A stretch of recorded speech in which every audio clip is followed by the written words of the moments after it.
games, remember when words used to build up to a meaningful conclusion since they were related to what was said previously? I believe the term is non sequitur, when you want to say one thing, but the buildup you provide is not coherent.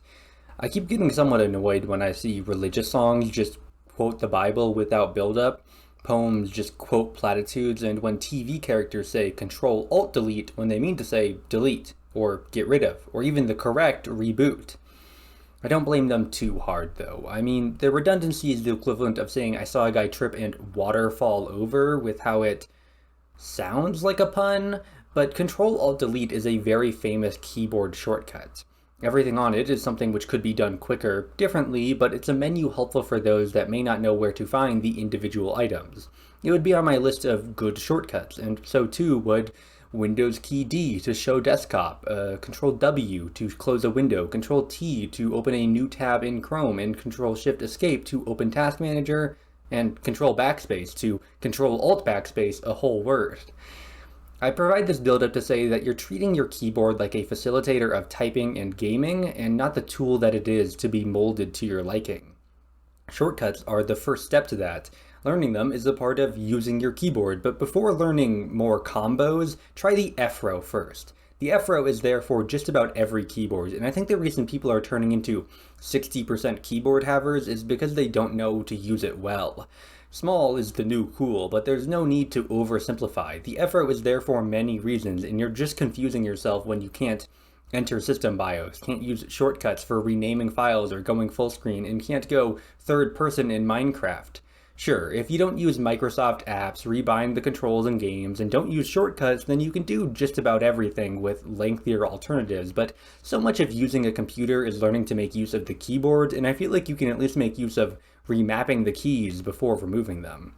There are plenty of combo-like shortcuts that require remembering to even use, but if you hit Windows key and type Microsoft Store and find Microsoft Power Toys, you can use that to reassign the F keys to whatever shortcuts you want. No remembering necessary. If you'll let me talk about my own use of that, I recently got this fancy Logitech keyboard as a gift, and it comes with game keys whose purpose can be programmed into it. Since I got them, I haven't used them for games, but for making M dashes, which are impossible to do normally, just tried on Notepad, and other such keys that made me numpad in stratagems. I use the F row and just about every key on my keyboard, so I couldn't remap any keys, but since I type more than I game, I know that remapping keys is still useful whether you're an MMO macro maker or a typer like me. There is a reason to have more keys on the keyboard rather than less. Still, to get better at making the keyboard work for you, you need to use it more.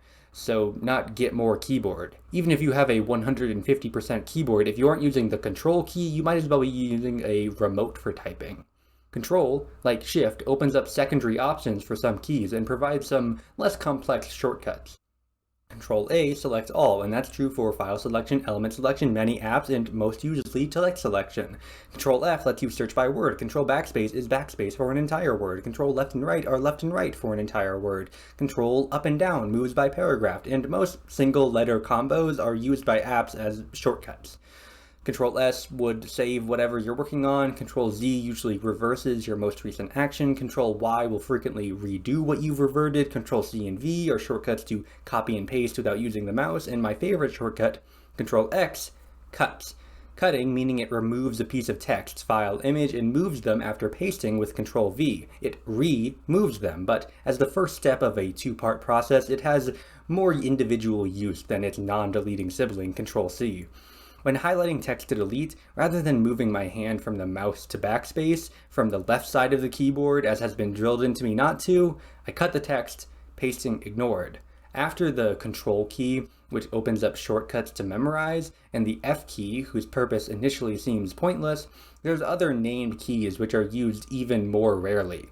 On my computer now, the 5 most important of the keys are kept on the numpad, home and end, which move the cursor to the top and bottom of a Word document, page up and down, which move between pages on a document, and the delete key, which is the same as backspace, but with differences depending on the application.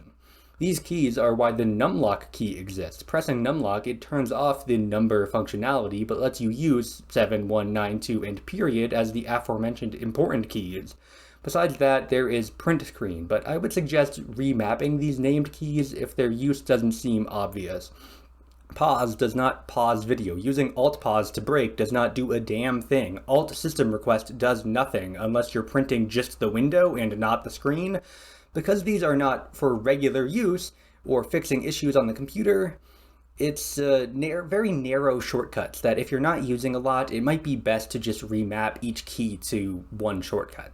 These examples are probably ubiquitous to using a computer for those who know them, but if that's so and this video seems pointless, then you can at least understand how learning these keys and shortcuts is both very useful and annoying, or very difficult. And to those that don't plan to use these, try to recognize they're for making things quicker. You're literally taking a shortcut, and while you don't have to, they are still useful if you can take the initial time and effort to use more of them. Remapping keys to those hard-to-remember shortcuts will make those unused keys usable, and more shortcuts more friendly to use. And while you don't have to, try not to say things completely unrelated to all the build-up. It sounds like a bad joke if you do. Tim Buckley probably thinks this video is about him.